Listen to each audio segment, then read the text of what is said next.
What's up everyone, welcome back to Beyond ARTV. It's time for another episode of my weekly countdown series 7 on Sunday. And today we're going to be doing a part 2 in, I guess, spirit only to something that I did before on SOS. I did a video on the 7 biggest problems facing pop music, and today, considering I mostly cover rock, alternative music, and that sort of thing, primarily on my main channel where I do reviews and that sort of thing, why not take a look at the 7 biggest problems in modern rock, the 7 biggest obstacles that are facing the genre. I think that there are a number of factors, and maybe even more than 7, and you guys did weigh in on this. I asked you over on Twitter, I was like, what do you guys think? And while I had the majority of my points already intact, you guys did influence some of my decisions and the way that I formatted this video. So we're going to go through this, we're going to talk about some of this. It can be very frustrating, but I want to know what you guys think as well. So once you've watched the video, sound off your thoughts in the comment section down below. Don't forget to drop a like. Keep in mind that this is just my take on the genre and why I feel like it is struggling currently, so I would love to know what you think as well.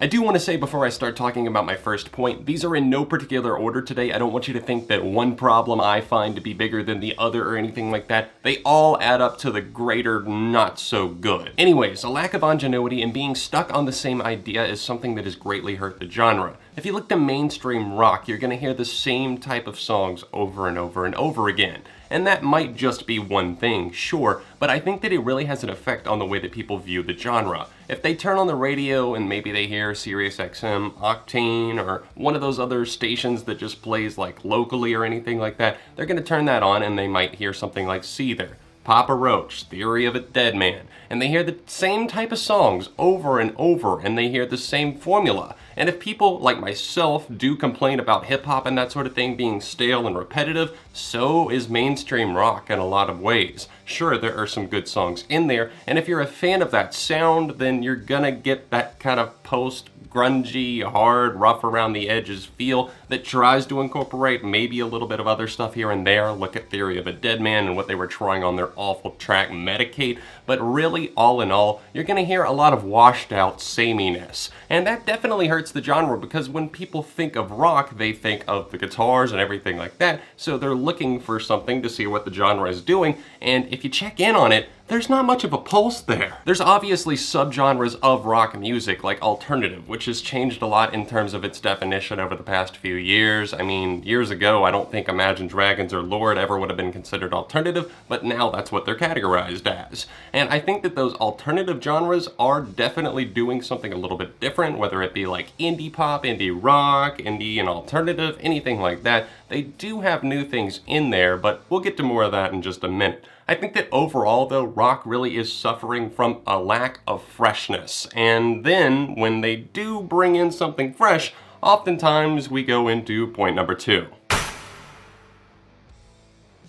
In the rare times that rock bands actually do mix things up, it seems like they're not able to branch out and try new things without alienating fans. Because oftentimes when they do branch out and go in a new direction, it's just them going for a more palatable and more, I guess, expressive to the mainstream type feel. And oftentimes that means them going pop. It's become an epidemic in recent years, and really just a wave of bands have been on the sellout bandwagon. I'm not saying that all these bands are sellouts or that they're money motivated or anything like that necessarily, but that definitely plays a part, I'm sure, and record labels push for it as well. I remember the band Seether recently talking about the fact that their label was pushing them to go in a different direction because they wanted them to be more tame, and maybe that's part of the reason why their sound got stale for a while, and I am kind of a fan of Seether, and it was nice to see them get louder on their last record, but still, I didn't think that it was anything all that fresh, even if it was better than some of the stuff that they had done in recent years. I think a prime example for a band that I'm talking about would be the recent 30 Seconds to Mars album, America. That is a prime example of putting out something into the world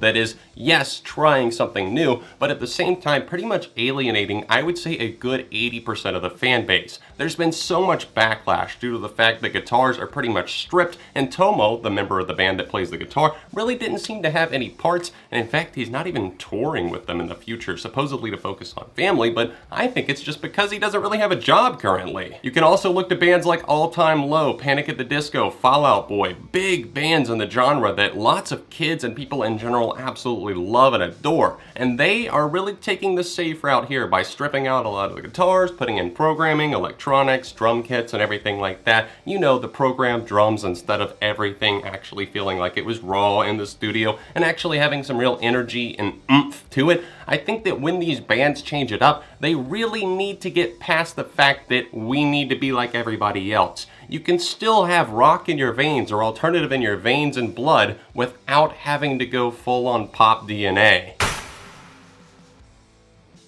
I think we're all familiar with the art of peer pressure. Being pressured into doing something because everybody else around you seems to be doing that, and that's what I feel like is happening to a lot of these bands. They're just dropping like flies, falling like dominoes, whatever metaphor you want to use. There's been a couple of music-related studies over the past couple of years that have kind of opened my eyes. They talked about just music in general using a lot dumber of vocabularies and the words and the intelligence not really being there, and I think that over time, like the top 10 songs and really all genres have slowly gotten dumber and dumber and dumber. And at this point, and I've noticed this especially in like the last 3 to 4 years, I've noticed that a lot of alternative bands are really just kind of making these cheap choruses that rely on repeating one little phrase like an EDM song would, or even a hip-hop song at this point. They just repeat one phrase and they cycle it over and over again and then have some programming or some just mashed up vocals that just go in the background. And this is like what pop's been doing for a while now, and they so closely follow it that it gets hard to even tell the difference between what's going on, which genre is which. I've said it before and I'll say it now, these are cop-out choruses that take the lazy way out when it comes to songwriting. The approach that they take is just aimless. It's like, okay, let's throw something out into the world that'll get maybe stuck in their head for a little bit, maybe they can scream it along at a concert, but there's no real depth or meaning to it whatsoever.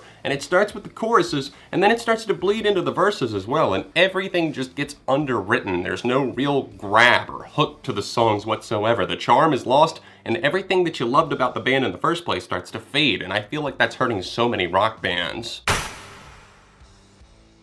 My next point was partially inspired by my friend and fellow YouTuber Nate Is Lame. He actually made a reply, actually several replies, to the tweet that I put out asking you guys what you felt was the biggest problem with rock, and I had my initial point in place, which was that bands were straying away from the original roots and spirit of the genre of rock, but he made the point that rock has a purpose, and it comes up when it's needed most. That's why in the 70s, the 80s, the 90s, I mean, just look at the shirt that I'm wearing right here, there was always something that was needed, and rock has to be needed, I guess, in order for it to actually have sustainability or for it to have its own purpose. And I feel like that rock very well could go through that. It's just that which bands or which artists are going to make this happen. We have right now a cultural revolution on our hands, and there's people so strongly on both sides. And I think that it would be interesting to get some of that warfare and cataclysm in the form of rock music. And I just feel like, once again, bands are kind of sitting on the fence and kind of sitting the bench, if you will. They're being lazy and not really getting involved. And if they are getting involved, then it's taking kind of easy shots, or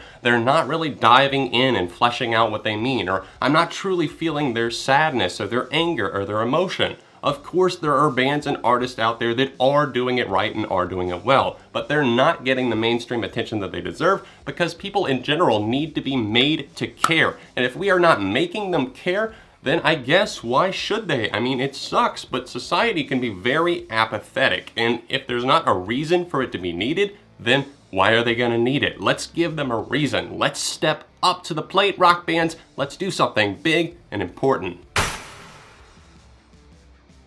This next one really gets under my skin and digs at me because I hate it when bands just rely on either backing tracks when they play live, or in the studio they're just relying on programming, or they want the producers to make it sound so glossy and all fixed up. I think that rock and alternative music in general should be about embracing just the non-perfections. Nobody can be perfect. Music shouldn't sound perfect, when in reality, these days we're just glossifying everything, putting a shiny coat of paint on, and then saying, alright, well, this rough around the edges song now sounds like it could be played on Top 40 radio. And it just seems like it's kind of avoiding the point of what maybe the song was intended to be in the first place. Because you can tell with some of these tracks that there was a good message packed in there, or in the demo form that it sounded really good. I looked to songs like Church by Fall Out Boy, and I heard Patrick singing the original version, and I was like, wow, That sounded fantastic. Why would you think that that sounded bad at all? And I feel like a lot of these songs miss out on the punch and the opportunities that they have because they just drown it in effects. And you can't really hear the bass in the mix, or that guitar's not coming through, or if it does, it sounds like a little squeal in the background when in reality it should be leading the charge. I'm tired of the overuse of effects. There's nothing wrong with using them and programming some of these tracks. A lot of bands do the blend quite well. I mean, look at the latest Voids record. The use of synthesizers, electronics, and hard guitars there was fantastic and mesmerizing. It's bands like that that give me hope, and I think that they could inspire others as well. You hate to call out fans of the genre for being part of the problem, but hey fans, including myself, you're part of the problem. I feel like the attitude of fans can definitely be kind of shitty at times, and I've definitely been there. I have my moments of frustration, and I really do think that it's superior to a lot of other genres, but that's just my personal taste and opinion, and I realize that. But I think that a lot of people will sit there and just argue with people relentlessly, calling other genres like rap and electronic, EDM, whatever it might be, pop music. They call it all garbage, wasteless talent, and trash, nothing there to see whatsoever. And if we write off other genres like that, then nobody's gonna take you seriously if you're just like, oh yeah, I like my guitar, I like my rock and roll. Nobody wants to hear that, and I think that this kind of ties back to my other point that I made. We need to make people care about rock music again, because whether it be influential or something that's politically charged or whatever the case might be, maybe you just need a good song to really just dig into.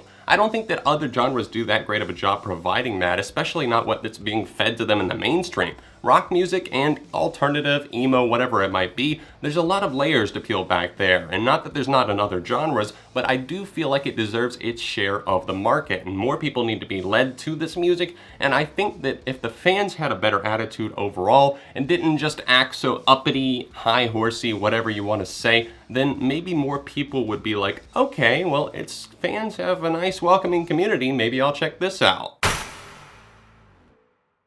Finally, a very sad note to close on. It's too expensive for the labels to make. If you think about it, it makes sense on the label's end to just say, hey, well this rapper, that's only one girl, or that's only one guy. I only have to pay one person, and I only have to worry about their royalties, and I don't have to worry about the band as a whole, you know, losing a member and having to replace a drummer or whatever it is. We'll just throw another producer because every song has 10 writers and 8 producers, whatever the case might be. Rock is too expensive for people to sit down in the studio and take 6 months to make, when a rapper can put out a mixtape every single month if they wanted to. It really sucks to say that out loud, but it's scary because bands aren't being given attention, and when they are, it's just like they want to process them to hell and just mismanage them and not understand what the talent is. There's some labels that do well with rock music. I feel like Warner Brothers has been more of an embrace of alternative and that sort of thing, and there's a few others like the independent ones, obviously something like Hopeless Records, or even Polydor, you know, 4AD. There's a lot of good labels out there that aren't necessarily just rock or anything, but they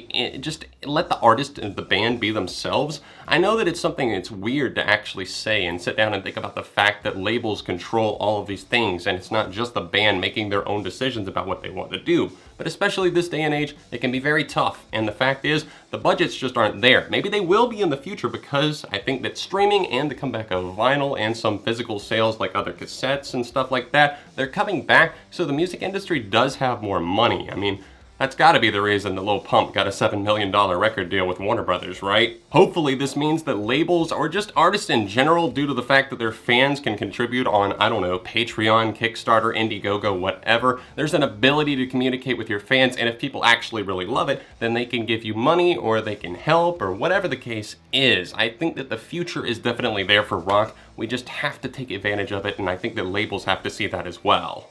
Thanks for tuning in to this episode of 7 on Sunday. I do hope that you enjoyed seeing my take on the 7 biggest problems in the world of rock music. Let me know your thoughts in the comment section down below. Please drop a like on this video and make sure you subscribe to the channel so you don't miss out on future episodes of 7 on Sunday and all the other content I have on this channel as well. It would be greatly appreciated if you'd be able to support me on Patreon. It's the top link down below, or else the annotation over in the corner of your screen. It helps these videos keep coming on a weekly basis and just all the content you see on both of my channels in general. If you want to see the last episode of SOS, tap right here. Another recent Beyond video right over here. All of my social media accounts in the description down below, and I'll see you soon on Beyond ARTV.